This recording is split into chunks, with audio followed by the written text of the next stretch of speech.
प्रधानमंत्री नरेंद्र मोदी ने शनिवार को देश भर में कोरोना से जंग के लिए टीकाकरण अभियान की शुरुआत की। इस दौरान पीएम नरेंद्र मोदी ने कोरोना टीके को उन लोगों के लिए श्रद्धांजलि बताया जिन्होंने इस महामारी में अपनी जान गंवा दी।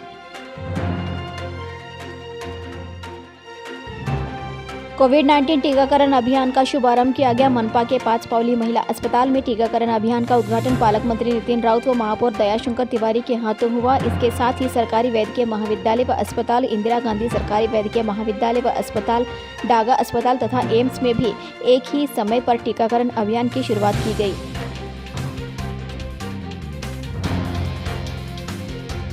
देश भर में कोरोना वायरस के खिलाफ टीकाकरण अभियान शनिवार सुबह से शुरू हो गया। कांग्रेस द्वारा वैक्सीन पर सवाल खड़े किए जाने के बीच भारत बायोटेक ने बड़ा ऐलान किया। कोवैक्सीन बनाने वाली कंपनी भारत बायोटेक का कहना है कि यदि इससे साइड इफेक्ट होता है तो फिर मुआवजा मिलेगा।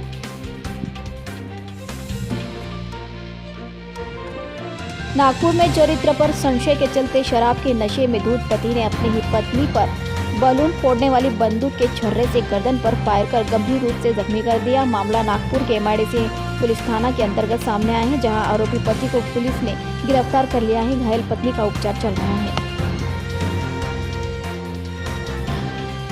नागपुर के रहने वाले भारतीय सेना के अधिकारी लेफ्टिनेंट कर्नल प्रसाद बंसोड़ ने देश के पहले स्वदेशी 9mm मशीन पिस्टल विकसित की है। एक अधिकारी ने शनिवार को यहां जानकारी दी।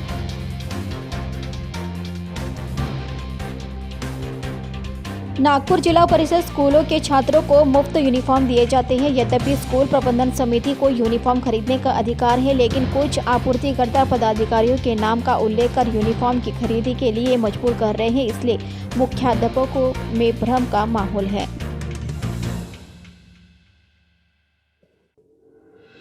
ऊर्जा मंत्री और नागपुर जिले के पालक मंत्री डॉक्टर नितिन राउत ने हाल ही में भंडारा जिला सामान्य अस्पताल में अधिकारियों से मिलकर पिछले हफ्ते हुए हादसे के घटनास्थल का निरीक्षण किया।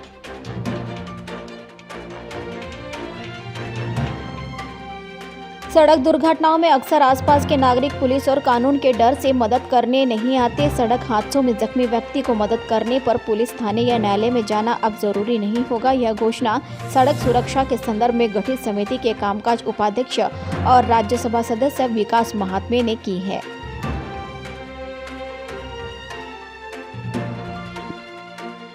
पूर्व लद्दाख में भारत चीन सीमा के अग्रिम मोर्चे पर तैनात सैन्य डॉक्टर, पैरामेडिक्स और सैनिकों को कोरोना वायरस के संक्रमण के बचाव के लिए पहले चरण में ही टीका लगाया गया।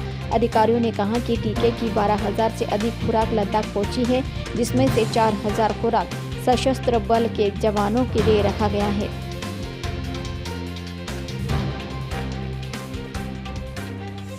घुघुस समीपस्थ शांतिनगर के निवासी पति पत्नी के खेत में शव मिलने से खलबली मच गई। सूत्रों से मिली जानकारी के अनुसार शनिवार की रात से संदेश स्वामी तक्कला 30 वर्षीय पत्नी उमेश्वरी यह दोनों घर से बाहर निकल गए थे। रविवार को घुघुस के सोनबा लक्ष्मण के खेत में दोनों के शव पाए गए।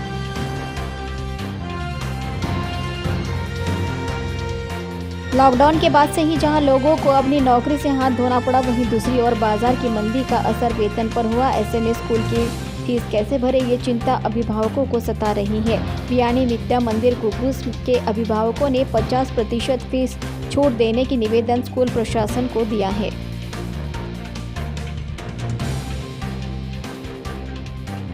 केंद्र सरकार के कृषि कानूनों और ईंधन की दरों में बढ़ोतरी के खिलाफ कांग्रेस ने शनिवार को नागपुर शहर में ट्रैक्टर मोर्चा निकाला।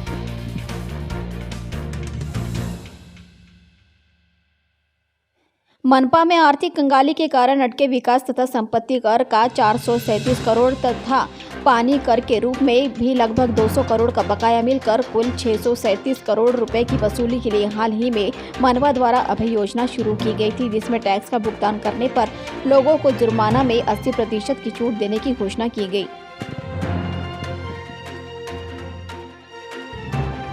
खापरखेड़ा क्षेत्र में पोल्ट्री चिकन के धंधे बड़े पैमाने पर है। परिसर में लोगों को कुक्कुट पालन करते हुए पोल्ट्री व्यवसाय के माध्यम से रोजगार मिला है। इन धंधों से परिणामी खापरखेड़ा क्षेत्र में अर्थकारण को मुनाफा मिला, लेकिन हाल ही में की स्थिति पर नागपुर जिले के कुछ भागों में बर्ड फ्लू का बढ़ता प्रभाव की चर्चा रहने से पोल्ट्री चिकन व्यवसाय संकट में है।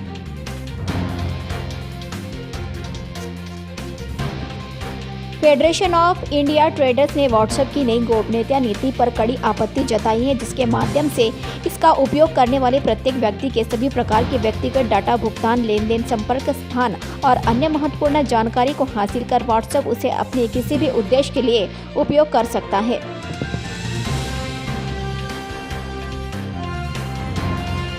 Vidya Balan starrer short film नटखट एकेडमी अवार्ड्स 2021 की रेस में शामिल हो गई है। फिल्म की production company Ron Screwvala video production ने अपने ऑफिशियल सोशल मीडिया हैंडल पर लिखा है कि हमने नटखट धरती के हर कोने तक पहुंच बनाने और यह मैसेज देने के लिए बनाई है कि बदलाव अपने घर से ही शुरू होता है। क्रिकेट साउथ अफ्रीका ने पाकिस्तान दौरे के लिए 21 सदस्यीय टीम घोषित कर दी है। पाकिस्तान में उसे 2 टेस्ट और 3 T20 मुकाबले खेलने हैं। इस सीरीज की शुरुआत 26 जनवरी से होगी और इसके लिए दक्षिण अफ्रीका टीम शुक्रवार को कराची रवाना हो गई।